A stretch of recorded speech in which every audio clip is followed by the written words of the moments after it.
اللہ کے رسول صلی اللہ علیہ وسلم نے فرمایا، اصابتان من امتی احرزہم اللہ من النار، میری امت کی دو جماعتیں ہوں گی جن کو اللہ تبارک و تعالی جہنم کی آگ سے محفوظ فرمائے گا۔ اصابت تغزو الہند، ایک جماعت وہ جو غزوہ ہند میں شامل ہوگی۔ امام نسائی نے ترجمۃ الباب باندھا ہے، باب غزوۃ الہند۔ اس میں کئی احادیث مبارکہ لائے ہیں، ان میں سے ایک حدیث یہ ہے، اصابت تغزو الہند، ایک جماعت غزوہ ہند کرے گی، اللہ تعالیٰ اس جماعت کو بھی جہنم کی آگ سے بچائے گا۔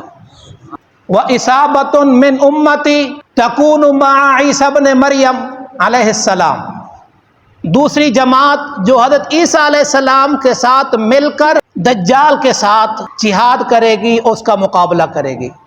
میں آپ کو ایک اپنے ملک کی اہمیت اور اپنے ملک کی محبت کی طرف لانا چاہتا ہوں کہ اللہ تبارک و تعالی نے عظیم ملک عطا کیا۔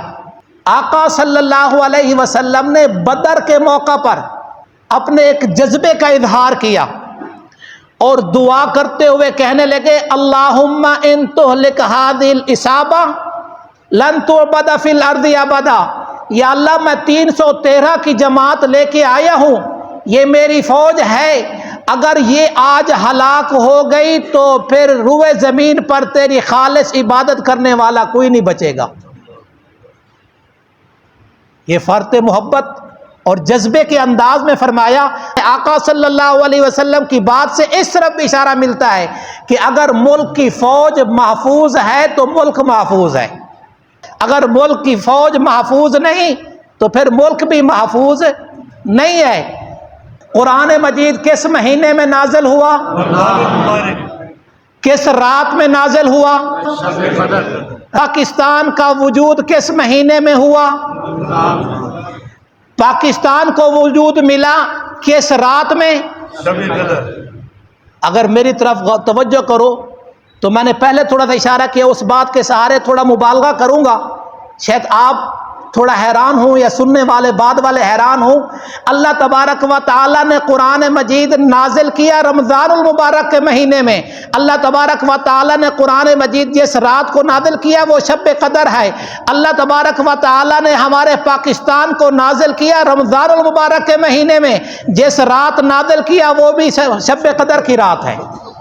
اسی لیے تو جنرل ضیاء مرحوم، اس کی تمنا تھی کہ اس کی آزادی کا دن، آزادی والا مہینہ قمری مہینے کے لحاظ سے رمضان المبارک کو مہینے کو بنایا جائے۔ ارے بھائی، جو آپ کے عزیز و اقارب دوسرے ممالک میں رہتے ہیں ان سے پوچھو کہ آپ کا ملک کتنا عظیم ملک ہے، کتنی اللہ تبارک و تعالیٰ کی نعمتیں، رحمتیں، برکتیں اللہ تبارک و تعالیٰ نے اس ملک کو عطا کی ہے۔ 50,000 سے زائد ہر سال حافظ قرآن بنتے ہیں۔ قرآن مجید کا حافظ ہونا بڑی عظمت کی بات ہے کہ نہیں ہے؟ تو یہ اللہ تبارک و تعالیٰ نے ہمیں ملک عطا کیا ہے، اس کی قدر کرنی ہے، اس کی حفاظت کی دعائیں مانگنی ہے۔ اللہ تبارک و تعالیٰ ہمارے پاکستان کو بھی قائم و دائم رکھے اور ہماری پاک فوج کو بھی سلامت رکھے۔ اللہ تبارک و تعالیٰ ہمیں بھی اپنے ملک کی خوشحالی اور ترقی کا ذریعہ بنائے۔